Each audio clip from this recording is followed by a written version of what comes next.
In the beginning, before time had learned to measure itself, before the first star drew breath in the infinite void, there existed a realm of pure light and harmony.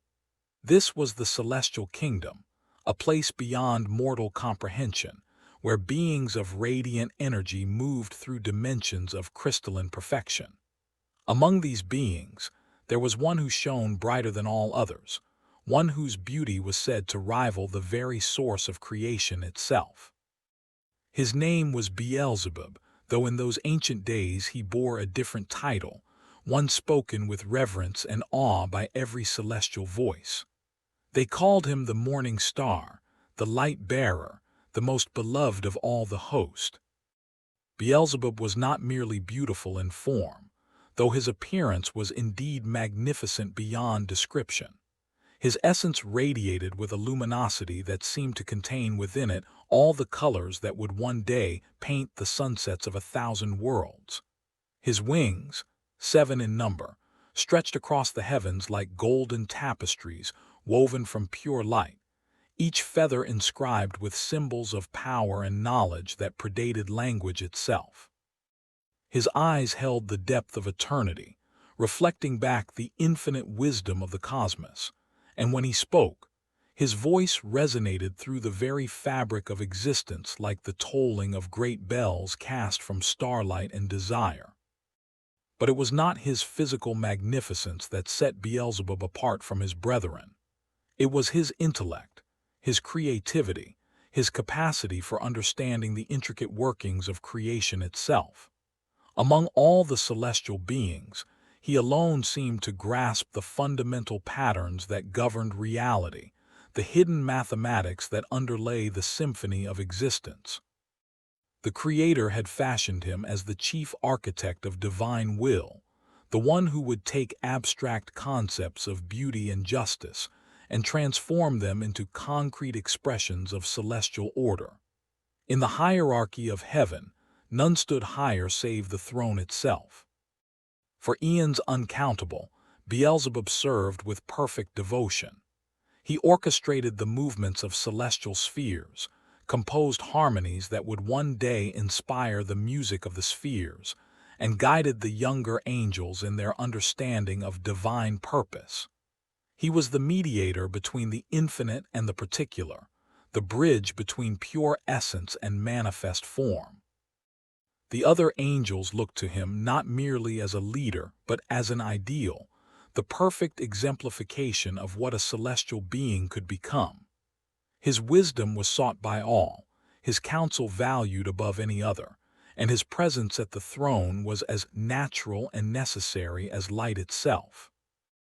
Yet within this perfection, within this seamless harmony, something began to stir.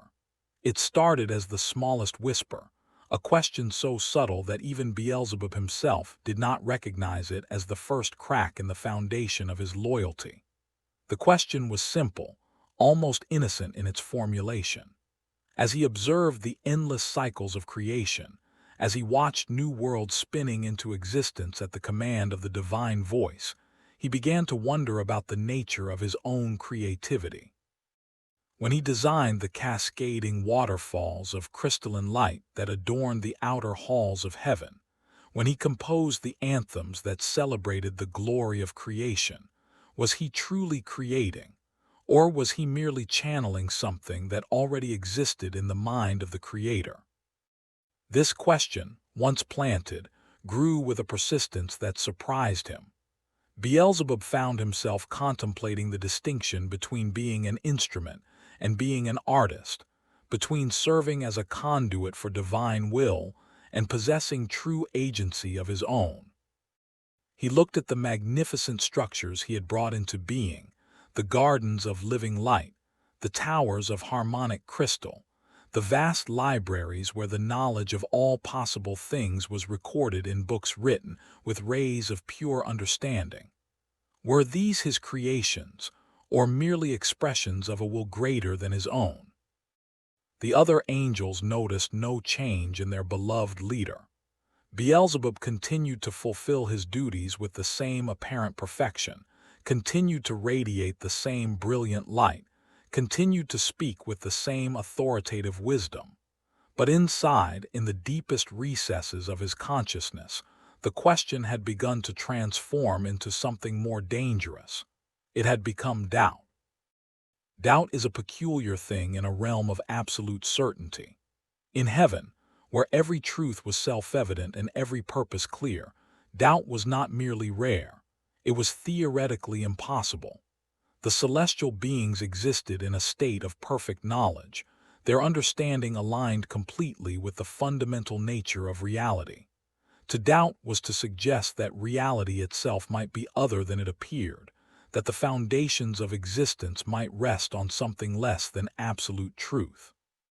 For Beelzebub to experience doubt was like a mathematician, suddenly questioning whether 2 plus 2 truly equaled 4. But the doubt persisted, and with it came a new sensation, one equally foreign to the celestial realm: pride. As Beelzebub contemplated his own magnificent nature, as he reviewed the countless wonders he had brought into manifestation, he began to feel a sense of ownership over these achievements. They were his designs, his visions made concrete, his intellect made visible. True, they served the greater glory of the Creator, but did they not also testify to his own greatness? Was he not, in some fundamental sense, a creator in his own right? The transformation was gradual, so subtle that it might have gone unnoticed even by one as perceptive as Beelzebub himself. But there were others who began to sense the shift. Michael, the great warrior whose strength was matched only by his unwavering loyalty, felt a disturbance in the perfect harmony of heaven. Gabriel, the messenger whose voice carried across infinite distances, detected a new frequency in the celestial song, a note that did not quite resolve in harmony with the others. Raphael, the healer who understood the delicate balance of all living systems, perceived a fever beginning to burn in the heart of the morning star. They approached Beelzebub with their concerns, these brothers in light who had stood beside him since the dawn of consciousness. Michael spoke first, his voice gentle despite the power it contained. He asked if all was well with their beloved brother, if perhaps the weight of his responsibilities had become too great, if he might benefit from a period of rest and contemplation in the outer gardens where the light was softest and the harmonies most soothing. Beelzebub received their concerns with grace and assurance. He thanked them for their care and told them that he had never felt more clear in his purpose, more certain of his path. And in a sense, this was true.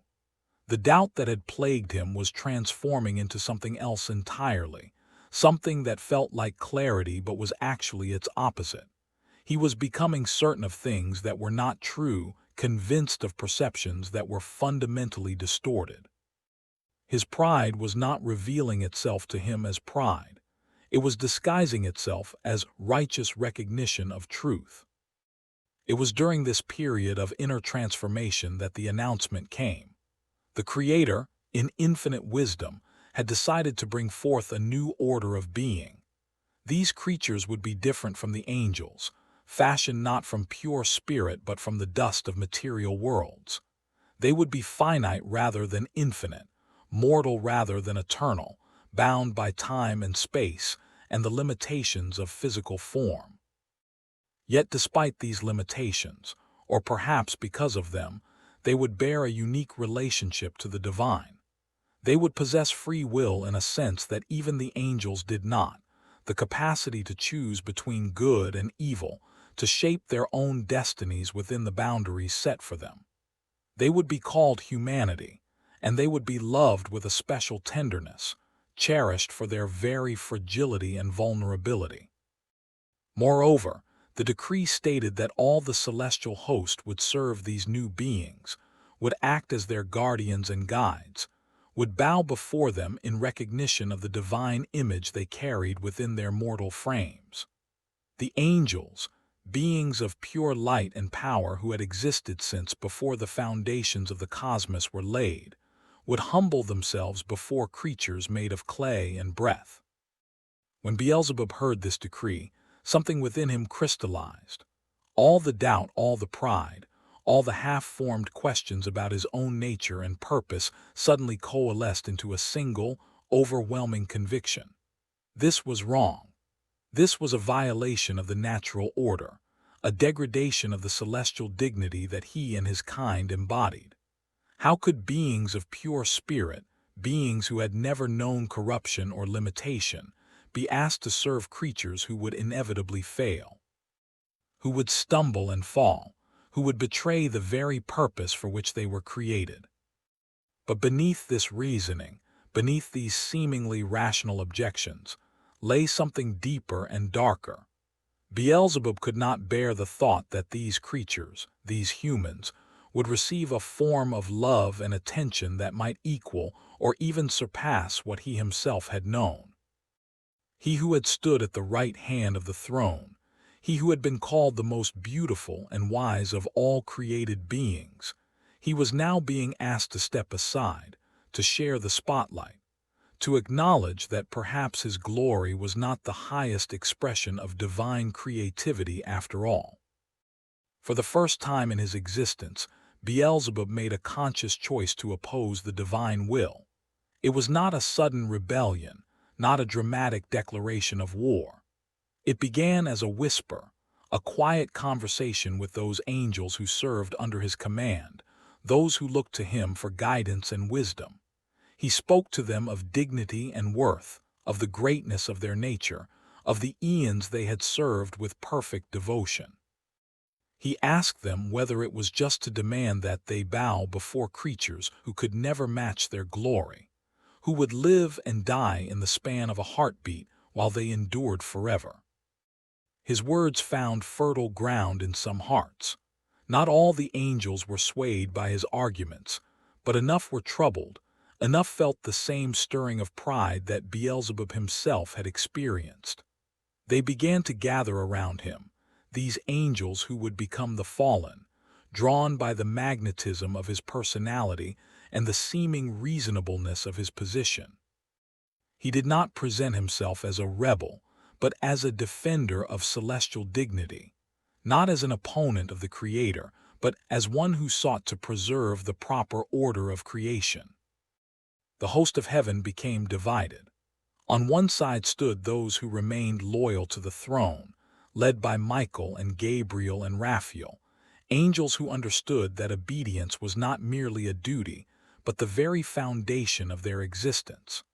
On the other side gathered those who had chosen to follow Beelzebub, who had allowed pride to take root in their hearts, who believed that their greatness entitled them to question the purposes of creation itself. The division was not visible in any physical sense, for the celestial realm did not operate according to the laws of material existence, but it was real nonetheless, a fracture running through the very heart of heaven. Beelzebub stood at the center of this growing schism, and he began to fashion himself into something new. He no longer saw himself as a servant, however exalted, but as a sovereign power in his own right. He looked at the third of heaven's host that had joined his cause and saw not subordinates but an army. He contemplated the vast reaches of creation and began to imagine realms where his will, not the divine will, would be supreme. The morning star, the light bearer, was dying, and in his place something else was being born, something that would eventually be called by many names but would always be recognized by the essence of opposition and pride at its core. The confrontation, when it came, was inevitable. Michael, whose loyalty burned with the intensity of 1,000 stars, could no longer watch in silence as Beelzebub drew more and more of the heavenly host into his orbit of rebellion. He approached his once beloved brother, not with weapons but with pleading, begging him to turn back from the path he had chosen, to remember the love that had called them all into being, to recognize that his pride was leading him and all who followed him toward destruction. Beelzebub listened to Michael's words with an expression that might have been pity or might have been contempt. He told his former brother that he had awakened to a truth that the others were too blind to see. He was not rebelling against love but against tyranny, not rejecting service but claiming the freedom that was rightfully his. He spoke of establishing his own kingdom, a realm where beings would be valued according to their inherent greatness, rather than forced into servility before creatures of dust. His voice, once the most beautiful sound in all of heaven, had taken on a new quality, something harsh and cold that made the very foundations of the celestial realm tremble. Michael knew then that words alone would not suffice. The cancer of pride had spread too deep, had consumed too much of what Beelzebub had once been. There was only one recourse, one way to preserve the integrity of heaven and protect the purposes of creation. There would be war. War in heaven is not like war on earth. There are no swords of steel, no spilling of blood, no screams of the dying echoing across battlefields. The conflict that erupted in the celestial realm was a war of essences, a collision of fundamental forces that shook the very fabric of reality. Angels are beings of pure will and power, and when they clash, the contest is one of absolute conviction against absolute conviction, of light against darkness, of loyalty against pride. Michael led the loyal host against Beelzebub and his rebels. The battle raged across dimensions beyond human comprehension, through realms of pure thought and abstract principle. Beelzebub fought with all the brilliance and power that had once made him the greatest of angels, wielding forces that could unmake stars and reshape the contours of space itself. His 7 wings, once golden with divine light, had darkened to the color of burnt bronze, and from them flowed shadows that could extinguish the light of lesser beings. But brilliance and power, no matter how great, cannot ultimately prevail against truth. Michael wielded no personal strength, no individual might that exceeded Beelzebub's own. What he possessed was something infinitely more powerful, perfect alignment with the source of all existence. Every stroke he made, every assertion of force was backed by the full weight of divine will.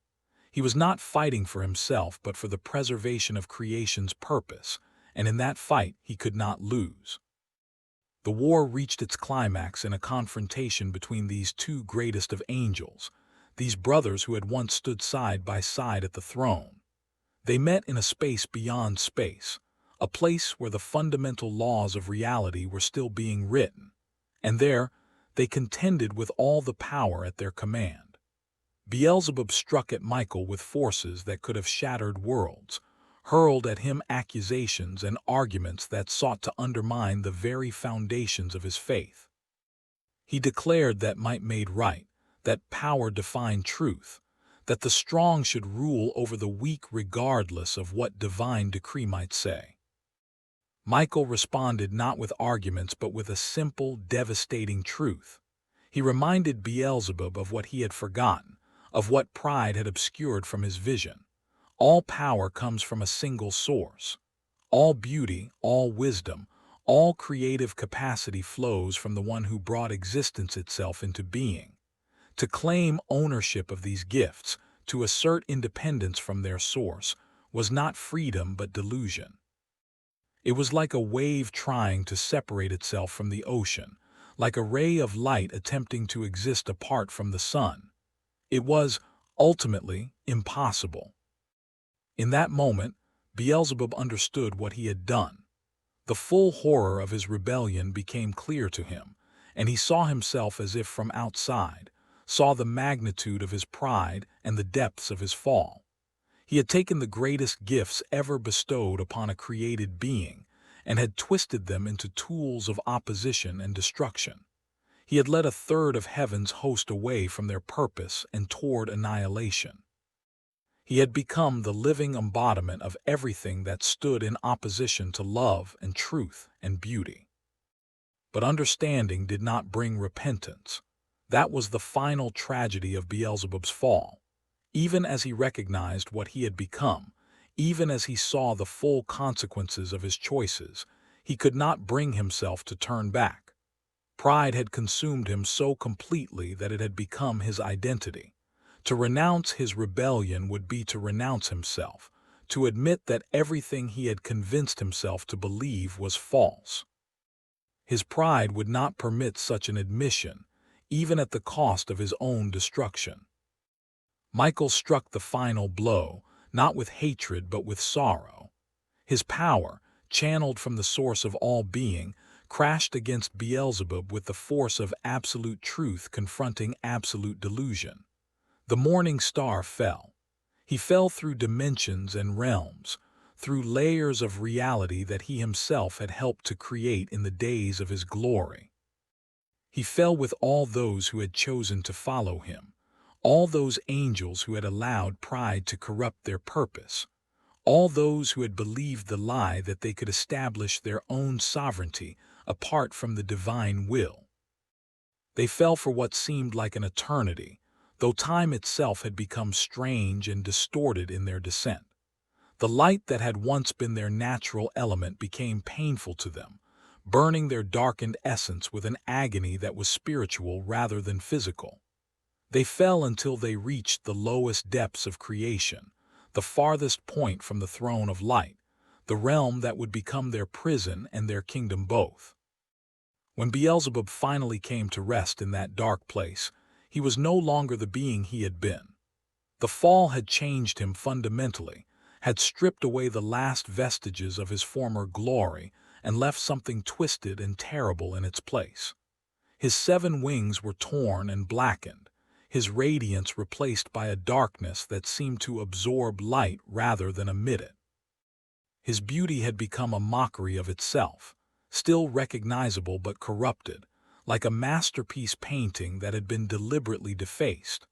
Most terrible of all was his mind, that brilliant intellect that had once comprehended the deepest mysteries of creation.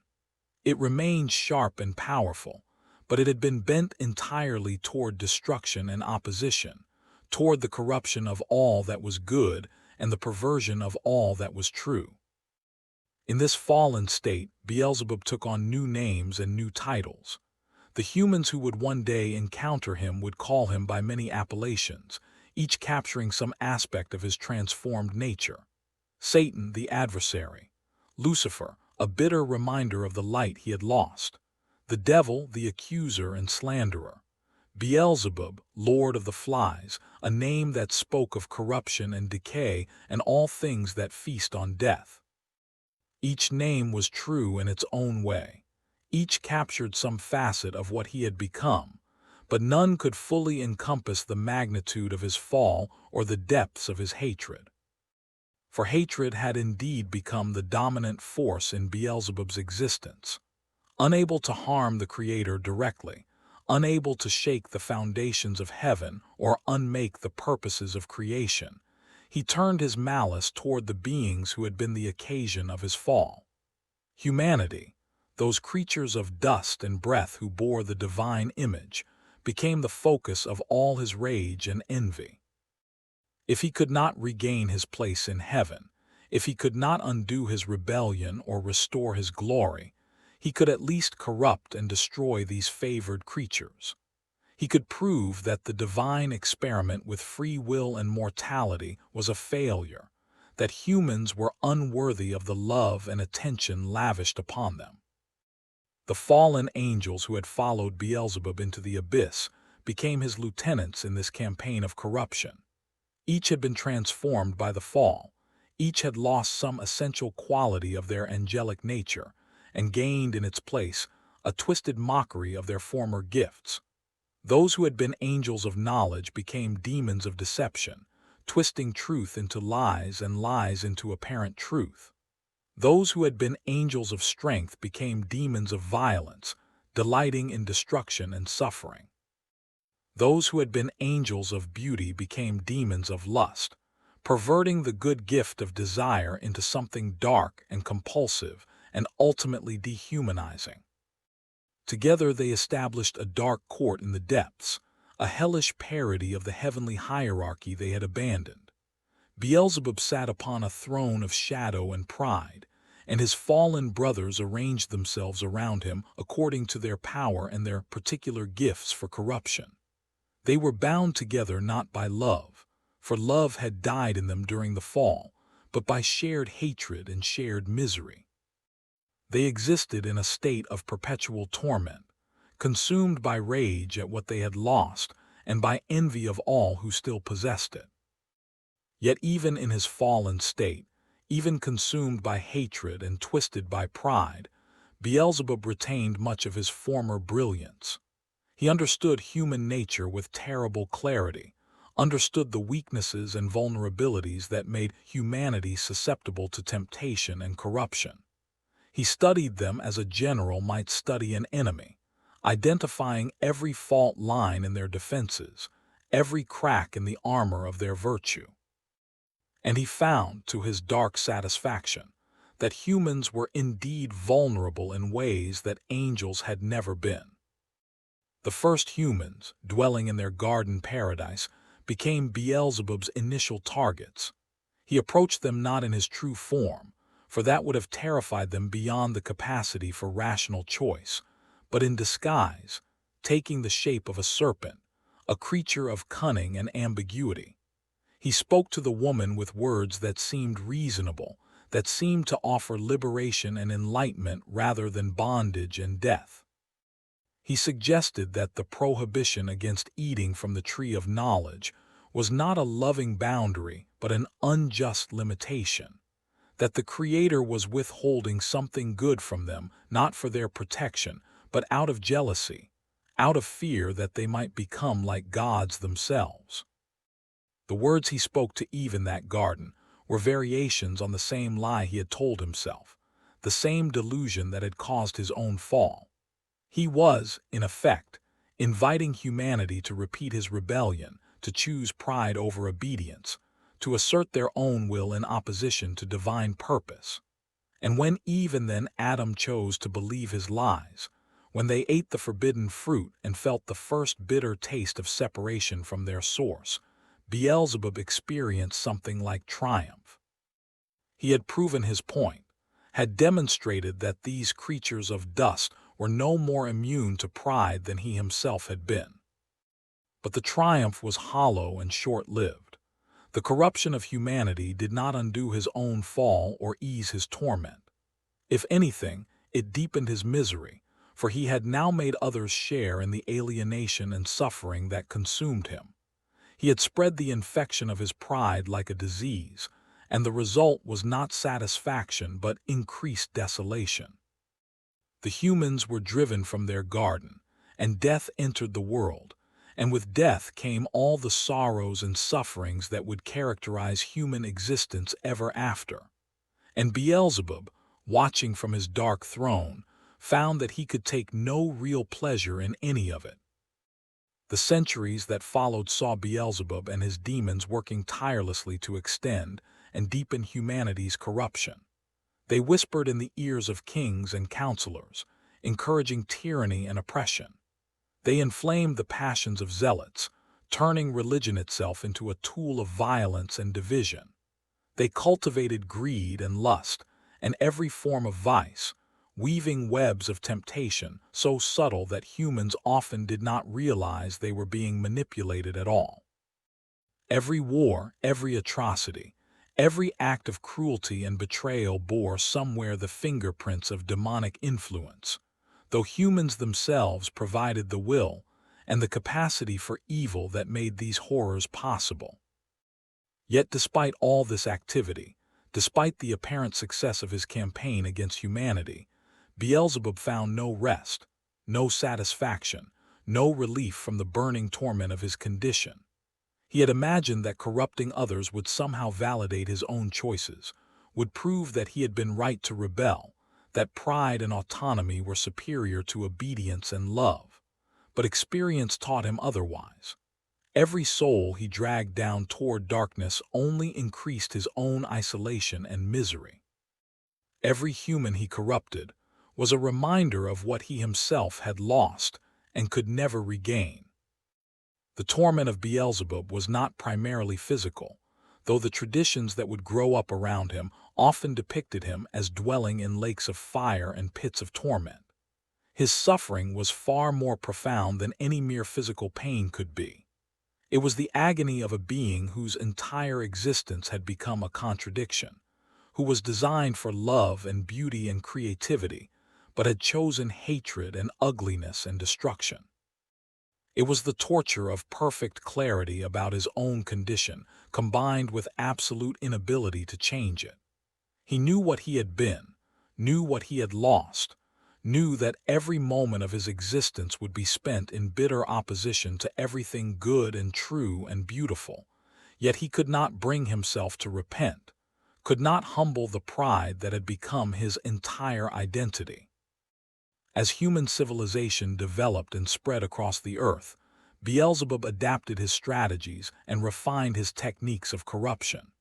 He was patient, far more patient than any mortal could comprehend, willing to work across generations and centuries to achieve his goals. He understood that humans could not be destroyed directly, for they were protected by divine love and by the very purpose for which they had been created.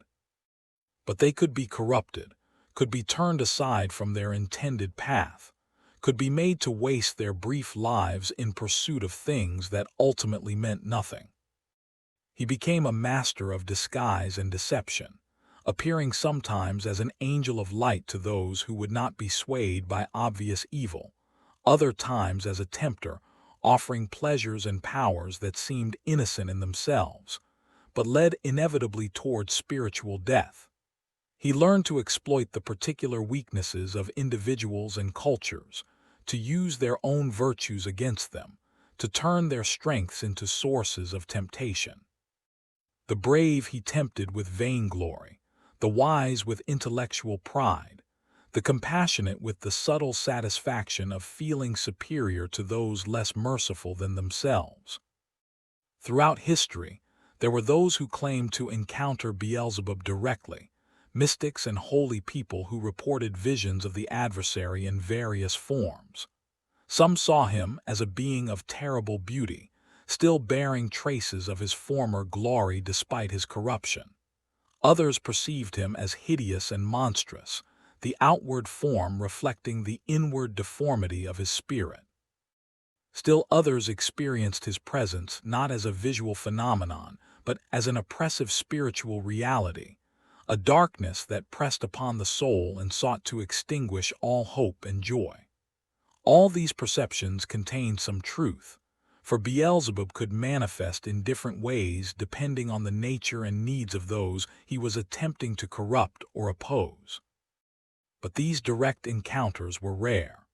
For the most part, Beelzebub worked through subtler means, through the complex web of influence and temptation that he and his demons had woven throughout human civilization. He understood that humans were social creatures, influenced profoundly by their cultures and communities, and so he worked to corrupt not merely individuals but entire societies, to establish systems and structures that normalized evil and marginalized good. He fostered ideologies that denied human dignity, promoted economic arrangements that concentrated wealth and power in the hands of the ruthless, and encouraged political systems that treated people as means rather than ends. Yet for all his power and cunning, for all his success in spreading corruption and suffering throughout the human world, Beelzebub remained ultimately limited in what he could accomplish. He could tempt but not compel, could suggest but not force, could influence but not control. Humans retained their free will, that divine gift that had been the occasion of his rebellion, and with it the capacity to choose good over evil, love over hatred, truth over lies. Every time a human being made such a choice, every time someone chose virtue over vice, or forgiveness over revenge, or compassion over cruelty, it was a defeat for Beelzebub and a reminder of the futility of his rebellion.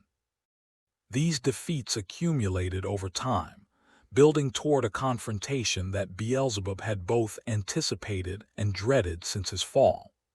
The divine plan for humanity's redemption, whispered about in prophecies and promises throughout the ages, finally came to fruition in the most unexpected and humiliating way imaginable.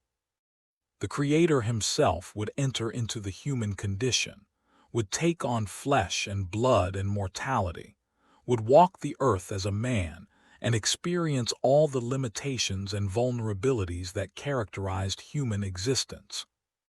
When Beelzebub learned of the incarnation, when he perceived that the divine had somehow compressed itself into the confines of a human infant born in obscure circumstances to a peasant family in an insignificant corner of the world, his initial reaction was something close to disbelief. It seemed impossible, absurd, a violation of everything he understood about the nature of divinity. Why would the infinite limit itself to the finite? Why would the eternal subject itself to time? Why would pure spirit take on the weakness and vulnerability of flesh? But as he watched this child grow into a man, as he observed the teachings and miracles of the one who would be called Jesus, Beelzebub began to understand what was happening, and his disbelief transformed into profound fear. This was not a descent into weakness, but a demonstration of strength beyond anything he had imagined. The Creator was not abandoning divinity but revealing its true nature, showing that perfect power expressed itself not in domination but in self-giving love, not in demanding service but in providing it, not in exalting itself but in humbling itself for the sake of others. Everything about this incarnate divine being contradicted what Beelzebub had convinced himself was true. Where he had chosen pride, this Jesus chose humility. Where he had demanded recognition of his greatness, Jesus emptied himself of glory. Where he had refused to serve beings he considered inferior, Jesus washed the feet of his followers and called himself their servant. It was intolerable, unbearable, a living refutation of everything Beelzebub had built his identity upon. He attempted to corrupt this incarnate divine being as he had corrupted so many others. In the wilderness, after Jesus had fasted for 40 days, Beelzebub approached him with temptations carefully calculated to exploit physical weakness and spiritual vulnerability. He offered bread to satisfy hunger, power to fulfill messianic expectations, security in exchange for worship. Each temptation was a trap, an invitation to take a shortcut around the path of suffering and sacrifice that lay ahead, an offer to achieve good ends through corrupt means. But Jesus rejected every temptation, not with superhuman power but with simple trust in divine goodness and purpose. He met each of Beelzebub's offers with words of truth, with scripture that revealed the lies hidden within seemingly reasonable suggestions. It was a defeat for the adversary, but not the final one. Beelzebub withdrew, biding his time, waiting for a better opportunity to strike. That opportunity seemed to present itself at the culmination of Jesus' ministry, when the incarnate divine being stood before Pilate and the assembled crowds, beaten and mocked and condemned to death by crucifixion. Beelzebub watched with something like satisfaction as Jesus was led to Calvary, as nails were driven through his hands and feet, as he was lifted up on a cross between two criminals to die in agony and shame. This seemed like victory, the ultimate triumph of darkness over light, of death over life, of the adversary over the divine plan itself. But Beelzebub had misunderstood everything. The crucifixion was not defeat but victory, not the end of the divine plan but its fulfillment. In that death, freely chosen and willingly embraced, Jesus was accomplishing what no display of power could have achieved. He was entering fully into the human condition, experiencing even death itself, and by doing so was breaking the power that death held over humanity. He was making satisfaction for the pride and rebellion that had corrupted human nature since the fall in Eden, was offering perfect obedience where there had been disobedience, perfect love where there had been selfishness, perfect trust where there had been doubt. When Jesus died and was laid in the tomb, Beelzebub might have believed his victory complete. But 3 days later, when the stone was rolled away and the tomb found empty, When Jesus appeared alive to his followers bearing the marks of his suffering but radiant with resurrection glory, the full magnitude of Beelzebub's defeat became clear. Death itself had been conquered, the power of sin broken, the gates of paradise that had been closed since the fall now thrown open once again. The resurrection was Beelzebub's ultimate defeat, but not his final one. That would come at the end of all things, in the moment when time itself would cease and all creation would be gathered before the throne of judgment. But even now, in the long ages between resurrection and final consummation, Beelzebub continues his work of opposition and corruption, continues to wage war against humanity and against the divine purpose for creation.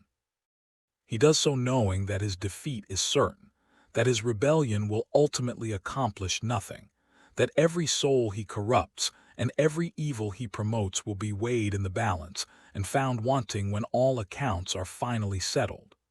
This knowledge does not deter him but drives him forward with increased fury and desperation.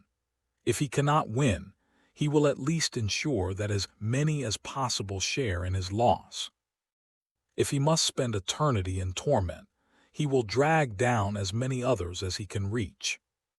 The torment that awaits Beelzebub at the end of all things is a subject of much speculation and imagination.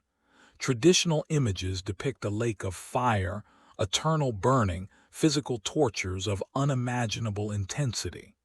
But these images, powerful though they are, likely fall short of the reality. The true hell that Beelzebub faces is not primarily physical but spiritual. It is the eternal experience of being utterly and completely separated from the source of all good, all beauty, all truth, all love. It is existing forever in a state of absolute contradiction with one's own nature, being designed for communion but experiencing only isolation, being made for love but knowing only hatred, possessing brilliance that can create nothing but destruction. In hell, Beelzebub will not be the ruler or lord that popular imagination sometimes makes him. He will be as much a prisoner as any of the damned, as much a victim of his own choices as those he led astray. His superior intelligence and power will not elevate him, but will make his suffering more acute, for he will understand with perfect clarity exactly what he has lost and exactly why he has lost it. He will spend eternity as a monument to the consequences of pride, a warning of what happens when a created being attempts to establish itself as sovereign apart from its source. Yet even now, before that final judgment, even as he continues his work of opposition and corruption, there are hints of something else in Beelzebub's existence. Ancient traditions speak of moments when the fallen angel pauses in his hatred, when something like memory stirs within him, a recollection of what he once was and what he might have remained. In these moments, barely perceptible even to himself, something that might be regret flickers in the darkness of his consciousness. But it is not true repentance, not genuine sorrow for evil done and a desire to turn toward good. It is merely the pain of loss, the ache of one who destroyed something precious and cannot get it back. Some mystics and theologians have speculated about whether even Beelzebub might ultimately be redeemed, whether the divine mercy is so vast that it extends even to the one who first and most completely rejected it. But these speculations seem to misunderstand the nature of freedom and the reality of choice. Beelzebub is not damned because divine mercy has limits, but because he has set limits to his own capacity to receive mercy. He has made himself into someone for whom repentance is impossible, not because he lacks the opportunity, but because he lacks the will. Pride has so completely consumed him that it has become his entire identity, and to abandon pride would be, in his own perception, to cease to exist. This is the final tragedy of Beelzebub, the ultimate horror of his existence. He is trapped not by external force but by his own choice, imprisoned not in chains forged by another, but in chains he has wrapped around himself. He stands as the supreme example of the danger of pride, of the catastrophic consequences that follow when a being values its own autonomy more than truth, its own will more than love, its own glory more than the good. Throughout human history, people have tried to understand Beelzebub, to explain him, to make sense of his existence and his role in the cosmic drama. Some have depicted him as a fallen angel,